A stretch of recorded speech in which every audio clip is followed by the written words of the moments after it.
Hello semua, selamat kembali ke FM Podcast. Saya Sean dan akan menjadi host korang pada episod ini. Hari ini kita nak bercerita bagaimana sebuah kedai kopi tempatan yang mampu berjaya seperti kedai kopi berjenama tinggi seperti Zeus dan Starbucks.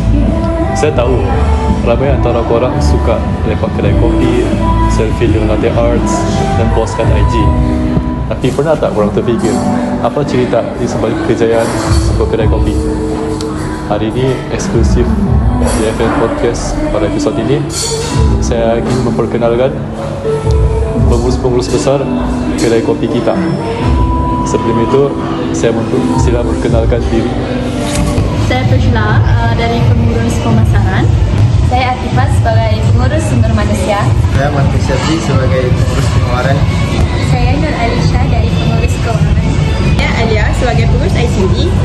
Baiklah, saya akan bermula dengan pengurus pemasaran bernama Encik Fresh. Encik Fresh, apakah cara pemasaran anda?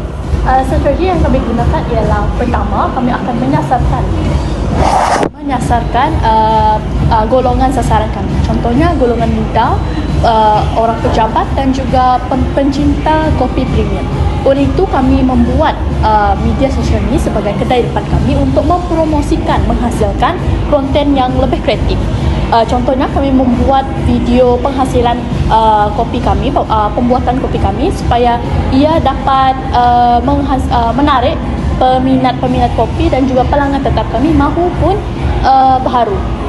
Oleh itu dengan adanya strategi ini ia dapat menarik pelanggan lah. Contohnya video itu dapat memberikan kesan kepada kedai kopi kami. Contohnya mereka akan lebih tertarik dan mempercayai kedai kopi kami dengan penghasilan yang berkualiti dan berpatutan dengan harga dia. Lepas tu kami akan membuatkan promosi happy hour latte, di mana promosi itu hanya pada hujung minggu, di mana hujung minggu kan merupakan di mana semua orang cuti dan mempunyai masa lapang. Jadi itu menarik minat mereka untuk mendapatkan kopi di kedai kami. Saya nampak kedai ni suka menggunakan orang berpengaruh sebagai strategi. Betul ke? Kami menggunakan pengaruh atau influencer sebagai kaedah kami untuk memasarkan kedai kopi kami. Bagi saya sebagai pengurus pemasaran, pengaruh ini akan menaikkan reputasi jenama kedai kami. Jadi dengan adanya influencer ini sebagai duta tetap kedai kami, ia dapat menarik lebih banyak pelanggan baharu yang mahu berjinak dengan kopi-kopi kami dan hidangan menu kami.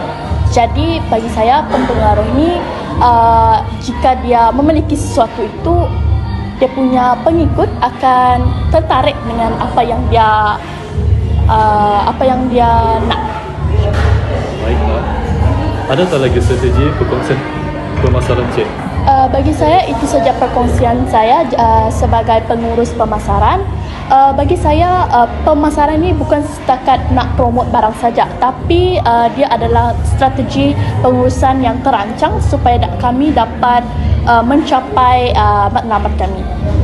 Baiklah, terima kasih Cik Ben untuk perkongsian yang sangat bermanfaat. Baiklah, seterusnya kita bersama dengan pengurus sumber manusia kopi kita, Cik Atifah. Cik, ramai orang fikir kejayaan sebuah kedai kopi hanya bergantung pada rasa kopi dan strategi pemasaran. Tapi saya percaya pekerja juga memainkan peranan besar. Betul tak, Cik? Betul tu. Sebenarnya pelanggan datang ke kafe bukan saja untuk mendapatkan kopi yang sedap, tapi juga untuk mendapatkan layanan yang mesra daripada staf dan juga suasana yang selesa di kafe kami. Oleh itu, saya sebagai pengurus sumber manusia memainkan peranan untuk memastikan setiap staf kami memberikan perkhidmatan yang terbaik kepada pelanggan. Peranan saya dalam syarikat kami ini adalah untuk memastikan setiap pekerja dari barista hingga ke kru dapur mendapatkan latihan pengurusan yang baik dan juga memberikan motivasi kepada staf untuk bekerja. Baiklah, Cik. Boleh kongsikan sedikit bagaimana latihan yang diberikan itu membantukan kejayaan kopi kita? Mestilah boleh.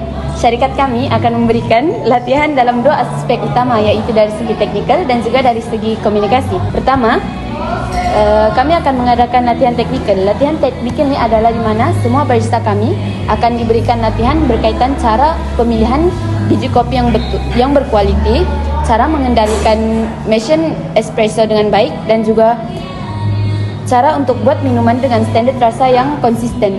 Dengan cara ini, setiap kopi yang dihasilkan akan mempunyai rasa kelezatan yang sama, tidak kisah siapa yang menyediakannya. Seterusnya, yang kedua ialah kami akan mengadakan latihan dari segi cara berkomunikasi. Kami akan latih staf kami untuk berkomunikasi dengan baik dengan customer. Kami akan latih staf kami agar memberikan layanan yang mesra dekat customer,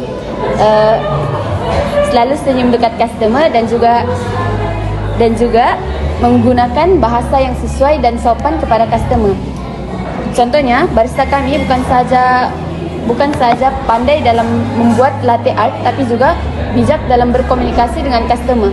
Sebelum ini saya pernah menerima maklum balas yang baik daripada customer, iaitu mereka datang ke kafe kami bukan sahaja untuk mendapatkan kopi yang sedap, tapi juga sebab staf-staf kami ini ingat nama mereka.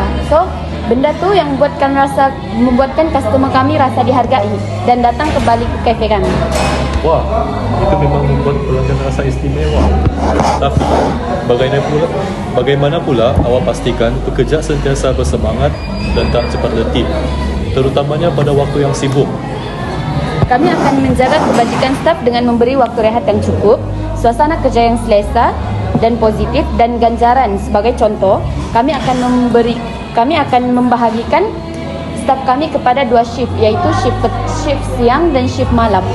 Selain itu, kami juga akan memberikan ganjaran kepada staf kami. Sebagai contoh, jika staf kami ini mendapat ujian daripada customer, kami akan memberikan ganjaran dari segi voucher kopi percuma ataupun dari segi bonus kecil. Dengan benda ni mungkin kelihatan kecil di mata kita, tapi benda ni akan membuatkan staf kita rasa dihargai dan dapat meningkatkan motivasi mereka untuk bekerja. Menarik.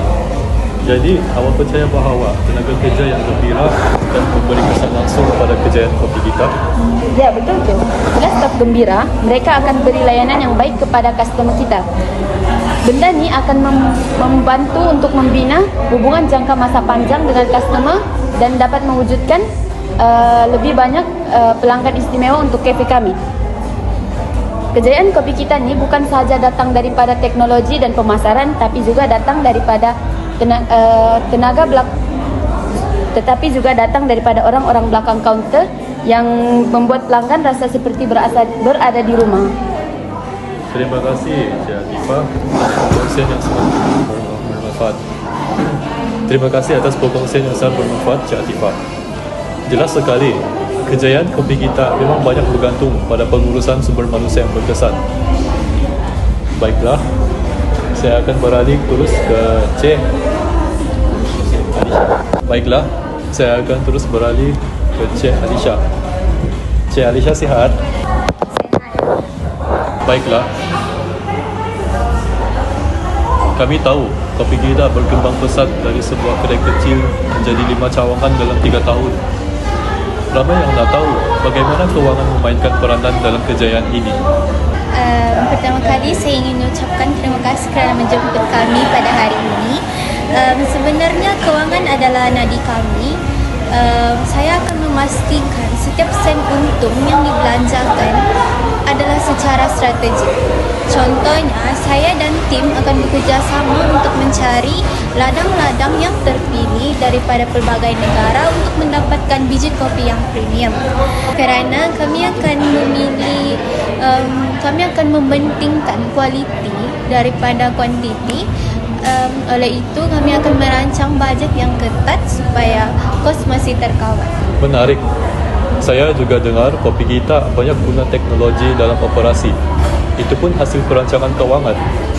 Ya, betul. Saya akan memastikan pelaburan dilakukan ke atas alat-alat yang berteknologi. Contohnya, saya akan membuat pelaburan ke atas mesin espresso automatik, sistem pemprosesan biji kopi pintar. Saya sebenarnya alat-alat ini memerlukan kos yang sangat besar. Jadi saya dan tim akan bekerja sama untuk merancang pelan bayaran berperingkat supaya kami dapat teknologi canggih tanpa membebankan aliran tunai. Jadi, anda bukan sahaja urus bil masuk keluar, tapi juga fikir strategi jangka panjang. Tepat sekali, setiap bulan saya akan membuat analisis data jualan untuk mengenal pasti cawangan mana yang lebih untung. Jadi dan yang perlu dipertingkatkan. Dari situ saya akan membuat keputusan untuk berkembang secara terkawal dan memastikan setiap cawangan baru memberi pulangan yang lumayan. Hebat. Jadi, kalau boleh rumuskan, apa rahsia kejayaan kopi kita dari sudut keuangan? Apa yang saya boleh katakan ialah disiplin, perancangan yang strategik dan pelaburan yang bijak. Kopi yang sedap itu penting, tapi tanpa pengurusan keuangan yang kukuh, perjalanan kami tak mungkin sejauh ini. Terima kasih Cik Alisha. Jelas sekali perkongsian yang sangat baik. Baiklah, saya sekarang bersama Encik Faiz selaku pengurus pengeluaran. Okey, baiklah, saya sekarang bersama Encik Faiz selaku pengurus pengeluaran. Ya. Macam mana sebenarnya kerja awak dalam memastikan kedai kopi ini berjalan lancar? Sedang cerita kerja saya ni macam jantung kedai kopi. Saya akan pastikan proses dari awal sehingga pelanggan dapat minuman berjalan dengan lancar. Saya akan pastikan biji kopi kena cukup, susu tak boleh habis dan mesin espresso berjalan dengan lancar. Mana pula dengan kualiti minuman? Ada standard tertentu ke? Of course ada. Kualiti ni sangat penting. Saya akan pastikan setiap cawan latte, cappuccino atau americano rasa dia sama, suhu dia tepat dan nampak menarik. Dekat kedai kopi kita, barista ikut resepi standar supaya rasa kopi tetap sama setiap kali pelanggan datang. Saya pun selalu buat spot check.